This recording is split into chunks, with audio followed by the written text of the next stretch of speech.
ಮತ್ತೊಂದು ಶಾಲೆಗೆ ಇದೀಗ ಬಾಂಬ್ ಬೆದರಿಕೆಯ ಮೇಲ್ ಬಂದಿದ್ಯಂತೆ. ಯಾವ ಶಾಲೆ ನೋಡ್ತಾ ಹೋಗೋಣ. ಮತ್ತೊಂದು ಶಾಲೆಗೆ ಇದೀಗ ಬಾಂಬ್ ಬೆದರಿಕೆಯ ಮೇಲ್ ಬಂದಿದೆ. ಬೆಂಗಳೂರಿನಲ್ಲೇ ಮತ್ತೊಂದು ವಿದ್ಯಾಸಂಸ್ಥೆಗೆ ಬಾಂಬ್ ಬೆದರಿಕೆಯ ಮೇಲ್ ಬಂದಿರುವಂತದ್ದು. ಕೇಂದ್ರೀಯ ವಿದ್ಯಾಲಯ ಭಾರತೀಯ ವಿದ್ಯಾಸಂಸ್ಥೆಗೆ ಬಾಂಬ್ ಬೆದರಿಕೆ ಬಂದಿದೆ. ಜನವರಿ 30ನೇ ತಾರೀಕಿಗೆ ಬಂದಿದೆ. ಬಟ್ ತಡವಾಗಿ ಬೆಳಕಿಗೆ ಬರ್ತಾ ಇದೆ ಪ್ರಕರಣ. ಇಮೇಲ್ ಮಾಡಿ ಬಾಂಬ್ ಇಟ್ಟಿರೋದಾಗಿ ಬೆದರಿಕೆಯನ್ನ ಹಾಕಿದ್ದಾರೆ. ಬಟ್ ಜನವರಿ 30ನೇ ತಾರೀಕು ಆಗಿರುವಂತದ್ದು. ಸಾಹುಕಾರಿ ಶ್ರೀನಿವಾಸ್ ರಾವ್ 65 ಅಂದ್ರೆ 65 ಈ ಒಂದು ಮೇಲ್ ಐಡಿಯಿಂದ ಬಂದಿರುವಂತಹ ಮೇಲ್. ಅದು ಬಾಂಬ್ ಇಟ್ಟಿದ್ದೀವಿ ಎಚ್ಚರಿಕೆ ಅಂತ. ಹೆಚ್ಚಿನ ಡೀಟೇಲ್ಸ್ ನಮ್ಮ ಪ್ರತಿನಿಧಿ ನಾಗೇಶ್ ನೀಡ್ತಾರೆ. Good morning Nagesh. CBSE syllabus ಅಥವಾ ಒಂದು ಸೆಂಟ್ರಲ್ ಅಂಡರ್ ಅಲ್ಲಿ ಬರುವಂತಹ ಶಾಲೆ ಅಷ್ಟೊಂದು ಈಸಿಯಾಗಿ ಕೂಡ ಈ ಪ್ರಕರಣವನ್ನ ತಗೊಳ್ಳೋಂಗಿಲ್ಲ. ಈಗ ಎಲ್ಲರೂ ಹುಸಿ ಬಾಂಬ್ ಕರೆ ಅಂತ ಬಂತಲ್ಲ, ಅದೇ ರೀತಿಯಾಗಿ ಅಂದ್ಕೊಳ್ಳೋದ ಇದನ್ನ ಅಥವಾ ಹೇಗೆ? ಜನವರಿ 30 ಇಷ್ಟೊಂದು ತಡವಾಗಿ ಬೆಳಕಿಗೆ ಬರ್ತಾ ಇರುವಂತದ್ದು ಯಾಕೆ? ಡೀಟೇಲ್ಸ್ ಏನಿದೆ ಸದ್ಯಕ್ಕೆ?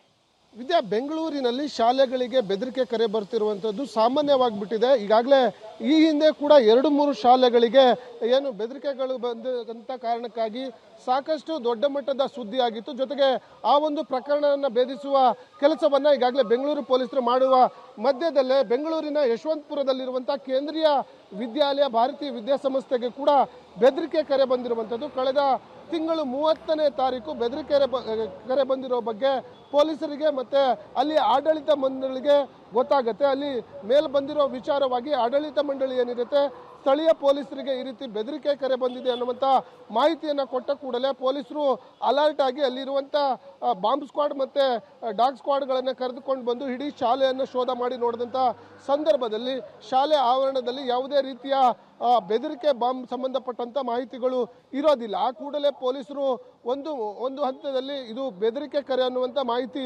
ಗೊತ್ತಾಗುತ್ತೆ. ಆ ಕೂಡಲೇ ಪೊಲೀಸರು ಒಂದು ಪ್ರಕರಣಕ್ಕೆ ಸಂಬಂಧಪಟ್ಟಂತೆ ಅಂದ್ರೆ ವಿದ್ಯಾಸಂಸ್ಥೆಯ ಪ್ರಿನ್ಸಿಪಾಲ್ ಕೊಟ್ಟಂತ ದೂರಿನ ಆಧಾರದ ಮೇಲೆ ಈಗ ಯಶವಂತಪುರ ಪೊಲೀಸರು ಒಂದು FIR ಅನ್ನ ದಾಖಲಿಸಿಕೊಂಡು ಬೆದರಿಕೆ ಕರೆಯ ಹಿನ್ನೆಲೆ ಪರಿಶೀಲನೆ ಮಾಡುವ ಕೆಲಸವನ್ನು ಮಾಡ್ತಿದ್ದಾರೆ ಅನ್ನುವಂಥ ಮಾಹಿತಿ ಈಗ ಸದ್ಯಕ್ಕೆ ಇರುವಂತದ್ದು. ವಿದ್ಯಾ, ಎಸ್, ಥ್ಯಾಂಕ್ ಯು ತಮ್ಮ ಡೀಟೇಲ್ಸ್ಗೆ. ಇದೀಗ ಶಾಲೆಗೆ ಜನವರಿ 30ನೇ ತಾರೀಕೆ ಬಂದಿದೆಯಂತೆ ಈ ಒಂದು ಬೆದರಿಕೆಯ ಕರೆ.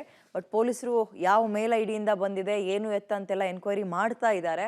ಇತ್ತೀಚೆಗಂತೂ ಹಲವು ಸ್ಕೂಲ್ಗಳಿಗೆ ಬಂದಿದೆ. ಇದನ್ನ ಹಾಗೆ ಅದರಲ್ಲೊಂದು ಅಂದ್ಕೊಳ್ಳೋದು ಅಥವಾ ಪೊಲೀಸರು ಯಾವ ರೀತಿಯಾಗಿ ಇದನ್ನ ಇನ್ವೆಸ್ಟಿಗೇಟ್ ಮಾಡ್ತಾ ಇದ್ದಾರೆ ಅನ್ನೋದು ನೋಡ್ತಾ ಹೋಗೋಣ.